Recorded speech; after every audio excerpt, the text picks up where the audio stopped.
Hello, dear learners. Welcome to lesson 28 of week 6. So, we were discussing some issues related to climate fiction, and we discussed various things in the last lesson about how it deals with various issues related to climate impact, rising sea level, glacial melts, extreme climate events, etc. etc. So now we are going to talk about environmental justice and ethics. I already mentioned that earlier we were that climate fiction also deals with human values. So environmental justice and ethics are also another corollary. The focus on marginalized communities disproportionately affected by climate change, and I also talked about how there are two important books, Jemisin's The Broken Earth trilogy and Jasmine's Ward's Salvage of the Bones. So these are important texts which talk about justice and ethics. So the key themes of environmental justice are inequality, exploitation, corporate responsibility, activism, and resistance. So environmental justice, as we all know, it means trying to bring justice to people who are marginalized and doubly marginalized, or people who are living beyond the below the poverty line and who are the worst sufferers of climate impact because of inequality, maybe because of exploitation, and they are exploited by the corporate world also. So environmental justice means corporate responsibility and also means a fight for bringing justice. That means activism and resistance. Key authors and works in climate fiction: Margaret Atwood. The key works are Oryx and Crake, 2003, The Year of the Flood, 2009. Kim Stanley Robinson, The Ministry for the Future, 2020. 2312 is another one by Kim Stanley Robinson that was written in 2012.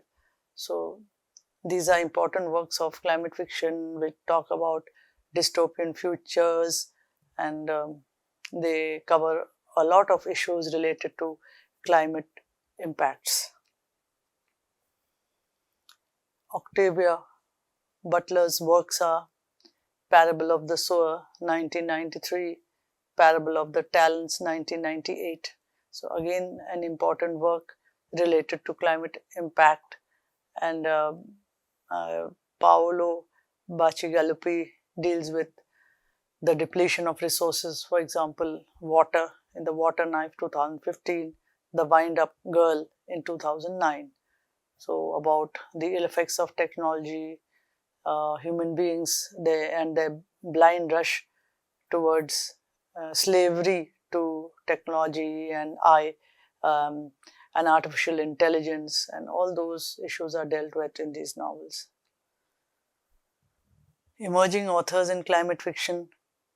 The emerging authors, they sort of increase the canvas of climate fiction. It's no longer only connected to technology or to dystopian futures.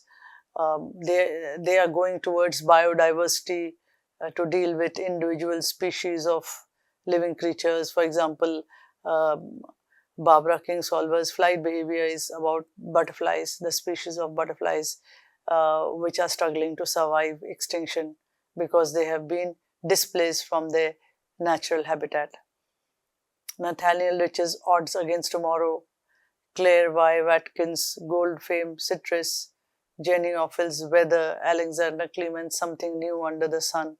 So all these are dealing with climate change and issues that have not been touched upon, and the narrative is changed, the context is changed. So they are all dealing with the impacts of climate change. Maybe saying the same thing in a different way, trying to put it in different words so that the message may reach the readers how urgent the call is to combat climate change. There are different types of climate fiction.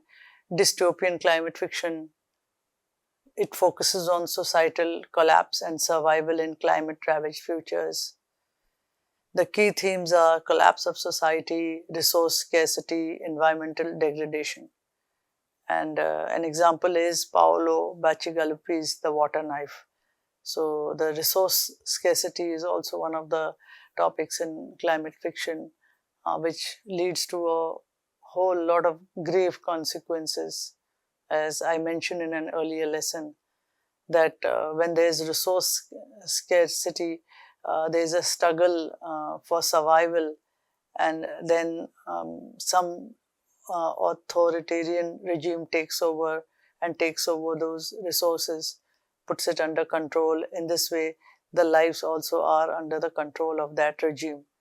So this resource scarcity is something very dangerous, and it has many political dimensions to it.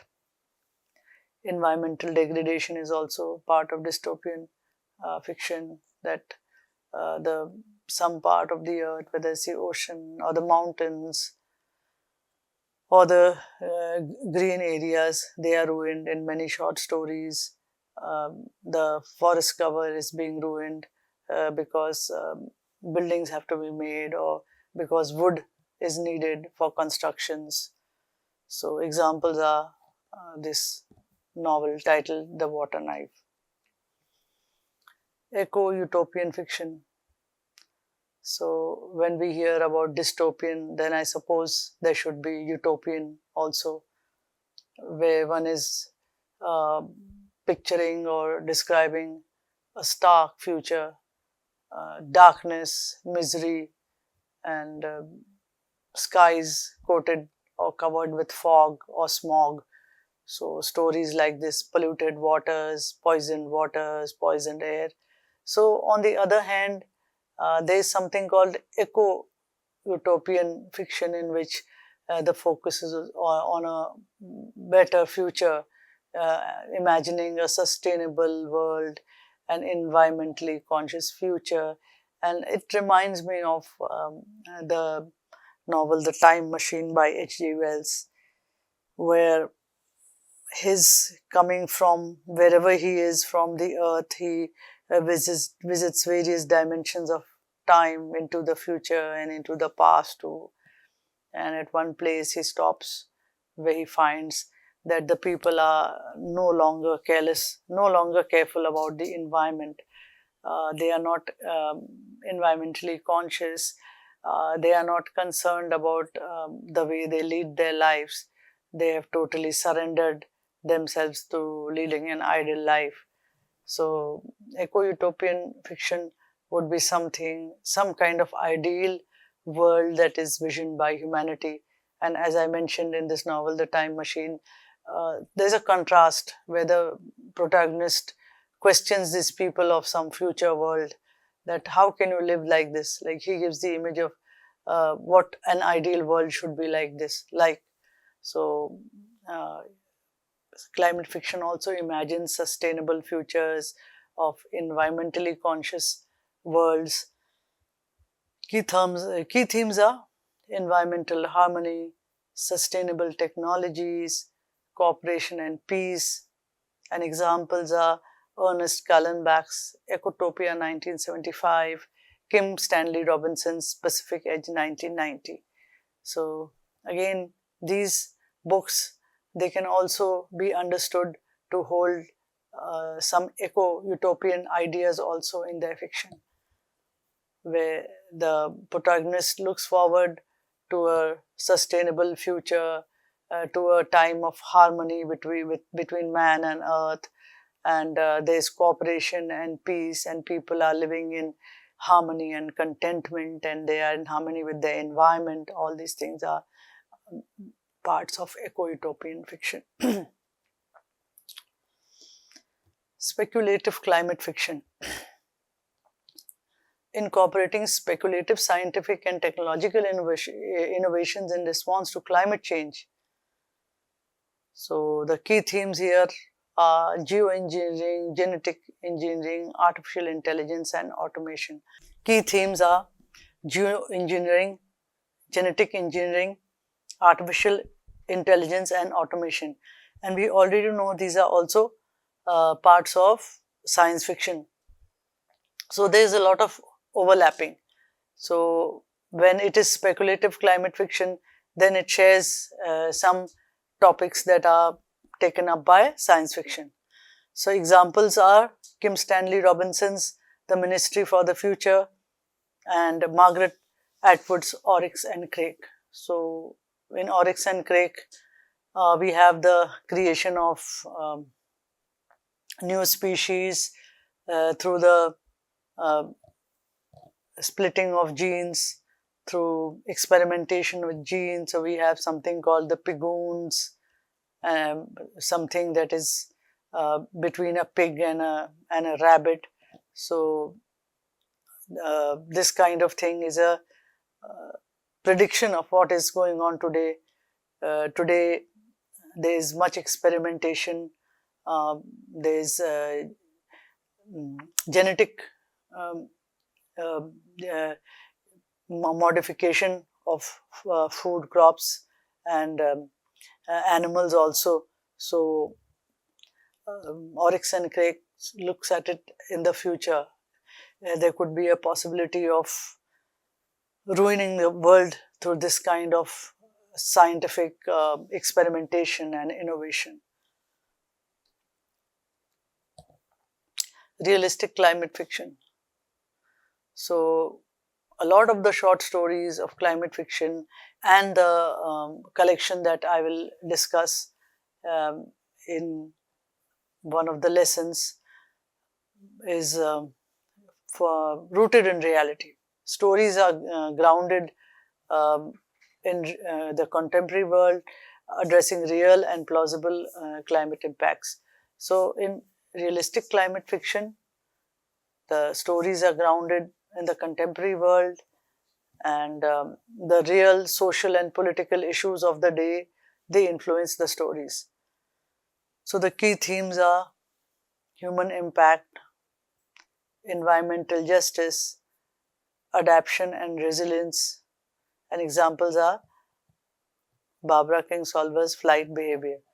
So the idea of environmental justice is very important, helping those who are worst affected by climate impact, and the idea of adaptation and resilience is also important in these stories, because in the real world they are not ready-made solutions, and one has to go out and find solutions to different kinds of crises, and one should be willing to take action.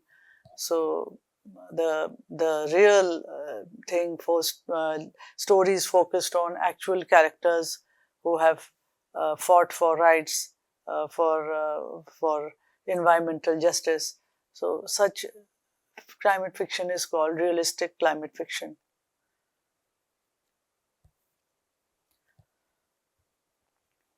Climate fiction in different mediums. So climate fiction can be in novels, short stories and poetry also. So in novels, climate fiction novels have been essential in fleshing out complex narratives reflecting multifaceted natures of climate change. So they are climate fiction novels can be very complex, and there might be several issues that are in consideration together. As I mentioned in this book, The Rapture, the issue of faith, religious faith and climate change, they are working together, and the movement of these two streams is very complicated. So, and then we have the working of psychology and climate change also, how climate can affect humans' moods. And in an extreme case, there is this girl called um, this girl whose name is Kral. She is in tune with the weather. Um, her psyche is in tune with the weather, so she is able to predict extreme climate events. So such novels, they can be multifaceted. Climate fiction novels can be multifaceted, multi-layered, and complex, because climate itself is not a uniform and simple issue that can be defined in the same terms in every country. So while it has a different dimension and different complex problems in different countries, it has a number of interpretations according to different points of view, plus its interaction with different subjects brings out something new. So that's why climate fiction is something very complex. And examples are Margaret Atwood's Mad Adam trilogy, 2003 to 13, and Kim Stanley Robinson's The Ministry for the Future, 2020. So these multi-layered, multifaceted, multidimensional novels which belong to the genre of climate fiction, they deal with several issues together, and that makes them very complicated.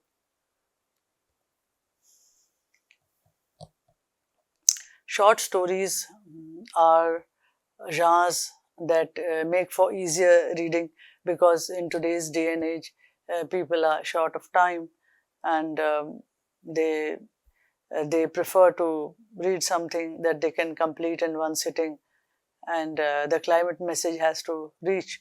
So there are several collections of short stories that are able to capture the main climate issue and translate its gravity to the reader. So the concise form of these climate short stories allows the writers to capture singular moments or isolated aspects of climate change. So we have several stories in which one aspect is captured, and by that the total focus on that area, on that aspect, makes the story very relevant and very effective. And they can be speculative tales, or they can be portraits of individuals, or they can be stories about uh, people who are uh, taking up actions against climate change. For example, there's a story uh, in one of the collections that I will be discussing later, and in this story, there's the idea of a bird, of an owl. So how they're trying to save the owl. In this way, they may have other animals like elephants or tigers or other birds. So the stories can be very focused, very intimate portraits of individuals or living beings on the planet. So here we can give an example of Paolo Bacigaluppi's collection Pump 6 and Other Stories. Pump 6 and Other Stories, 2008. Science cum climate stories. So as we said, there's a lot of overlapping between climate and between science. And earlier on, climate stories were part of science fiction. But still today, if we look at those old stories of the 1950s or earlier than that also, we come across stories in which the two genres merge with each other to create a special effect. So there's a very interesting story titled The Wealth by Ray Bradbury, 1950. Now the wealth refers to an African green area, an African forest where there are elephants and tigers, etc.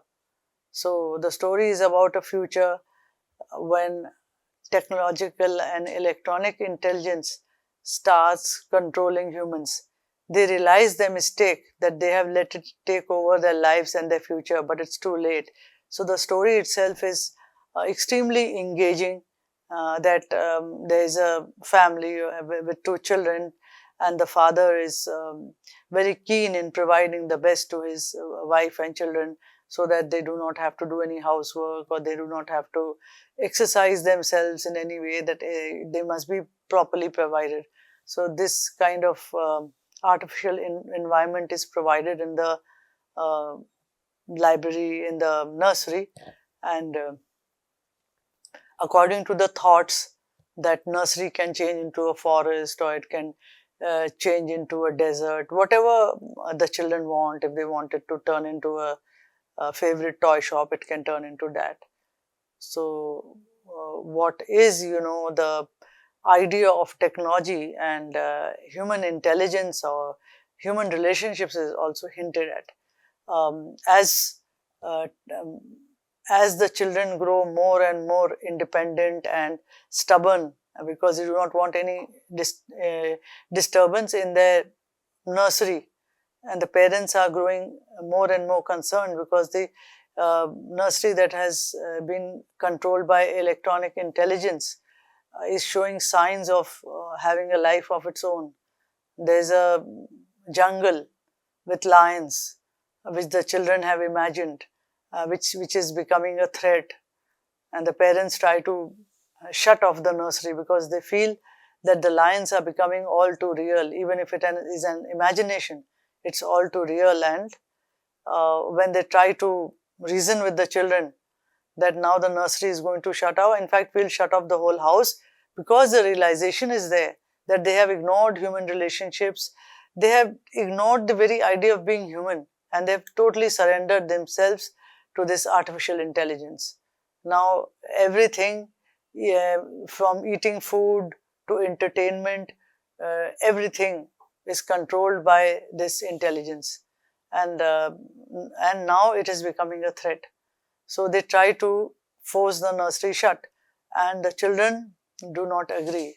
And eventually what happens is that the lack of any relationship, the lack of human relationships, that is highlighted when the children lock up the parents in the nursery, and probably they are taken over by the animals. So it is technology to which these people had become a slave, and technology eventually took over. So the science and the values that are there in climate change, both of them come together in this story. There's another story titled The Machine Stops by E.M. Forster, 1909. It is about an imagined future in which people can no longer live on the earth and have to live in cells below. Their minds, observations and imagination is controlled by the machine. So again we have this futuristic kind of world, a dystopian world that is shown in climate fiction, in which people have been displaced, people are forced into isolation in cells, and they become slaves to technology. They cannot imagine, they cannot observe, they cannot think. Everything is controlled by the machine. So at first it was a pleasure, like in The Wealth by Ray Bradbury. It was a pleasure to have machines serving them, and then gradually the machines overpower them. So this is again the same thing in this story. The machine stops, and there's much common, because science and climate are coming together in all these stories.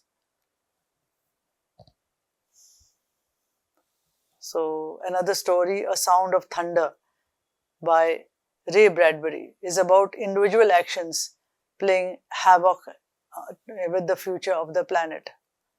So these are very famous stories, and for one who is interested in studying climate fiction and its connection with science fiction, one should really go to these stories and read them. The Last Question This is by the very famous science fiction writer Isaac Asimov.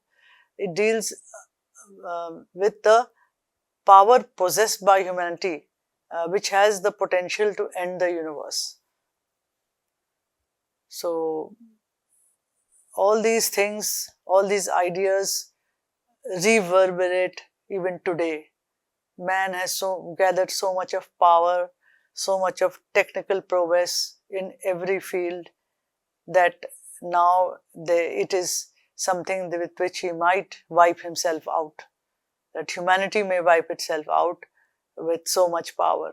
As we know that the wars that are there in the world today, which are causing more global warming and climate upheavals and mass migrations and resource depletion, the same kind of thing sort of stands like a threat over our heads. The fear of a nuclear war. Man has the power to wipe out the universe. It was exactly the same thing before the bombs were dropped on Hiroshima. Man was very happy. The American scientist community was very happy with having this powerful tool in their hands. So if they dropped the bomb, they did not know about the extremely grave consequences. It was just a bomb, according to them, a bomb that had never been built before. And today, when we see the consequences of that, they are just horrifying and they are so chilling. So,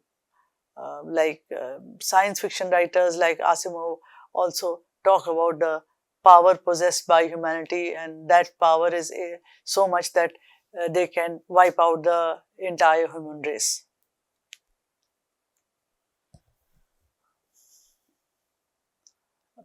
Poetry is also important when we talk about climate fiction. Sometimes it's exclusive, sometimes it's inclusive. It provides a unique space to evoke emotional, spiritual, and symbolic dimensions of climate change. It often emphasizes fragility of nature and humans' role in destruction of the environment. Examples are Juliana Spar's The Connection of Everyone with Lungs.